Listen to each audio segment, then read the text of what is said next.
এত কষ্ট হয়, বিপদ নাশন হয় কিবা ব্রত ফলে, শান্তি পাব সেই তত্ত্ব আমারে কহিলে, পার্বতীর পানে চাহি কহে আশুতোষ।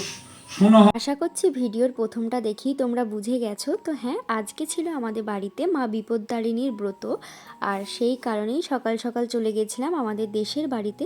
যেহেতু আমাদের নিজেদের ঠাকুর আছে মা শীতলা এবং মা মনসা, আমাদের বাস্তু ঠাকুর কিন্তু মা শীতলা এবং মা মনসা। তো যাই হোক, সকাল সকাল চলে এসেছিলাম, আর এখানে পুজোরই সব জোগাড় যন্ত্র চলছিল। আর পুজো হতে হতে বেশ অনেকটা লেট হয়ে গিয়েছিল। একে একে পুজোর জোগাড় কমপ্লিট হলেই আমি ঠাকুর মন্দিরে এসে পুজোগুলোকে রেখে যাচ্ছিলাম।